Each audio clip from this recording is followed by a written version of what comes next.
Does anxiety make you feel like an outcast? Like something is fundamentally wrong with you? Does it leave you feeling helpless? Or like you want to crawl out of your own skin? That feeling isn't weakness. Because at its core, anxiety is not a flaw, it's a survival mechanism. Anxiety arises from uncertainty in the environment.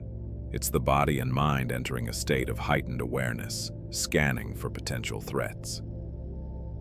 In fact, this sensitivity is often a sign of intelligence, the capacity to perceive risk and attempt to prepare for it.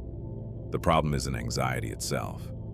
The problem is where that energy is being applied. What most people experience today is ancestral-level hyperarousal, designed for survival in dangerous environments, now disproportionately directed toward emails, conversations, social situations, and imagined futures. To master anxiety, you must stop treating it as an enemy and begin to understand it as energy. The same energy our ancestors evolved to survive with. Energy that was never meant to be suppressed, turned inward, or loop endlessly in the mind. Stage 1. Detach from the surface. The first step is detaching from fixation on the external scenario. Outward focus is the path to subservience and suffering, not mastery. When attention is locked onto outcomes, judgments, or imagined catastrophes, anxiety tightens its grip. You must recognize that anxiety is your own energy turned against itself. At some point, expression was suppressed. You were conditioned consciously or unconsciously to believe it was safer to internalize your energy rather than release it.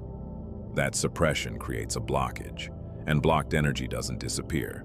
It loops inward, intensifies, and manifests as anxiety. Stage 2. Integration instead of resistance. The path to mastery is captured in a single insight from Carl Jung. What you resist persists. Anxiety grows stronger when treated as an external force you're at war with, but it weakens the moment you stop fighting it. This energy once served a purpose.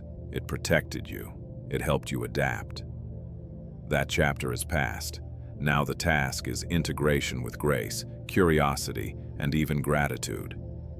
When anxiety is met with acceptance rather than fear, the inward pressure dissolves. Energy begins to move upward instead of collapsing in on itself. Your psyche is not betraying you, it's asking to be made whole. The suppressed aspect of yourself rises aggressively only because it has been ignored for too long. Ignore the self, and the shadow demands reconciliation. Begin to see every part of you not as good or bad, acceptable or unacceptable, but simply you. Stage 3. Mindful recalibration. Mastery is not an instant transformation, it's a process. These patterns are deeply ingrained, which means awareness must be maintained, not through self-criticism, but through attentiveness. Practices like breathwork and meditation are essential here. They build sensitivity to the energy itself, allowing it to move rather than stagnate. This stage requires humility and patience. Self-deprecation has no place on the path to mastery. Think of anxiety like a weed in a garden.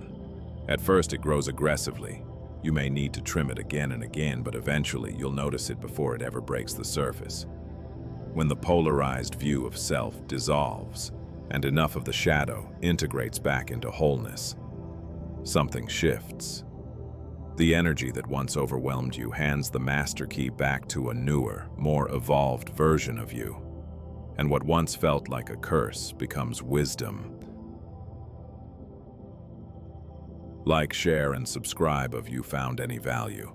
Comment any insights this helped stimulate. All of your support helps grow the channel and is appreciated.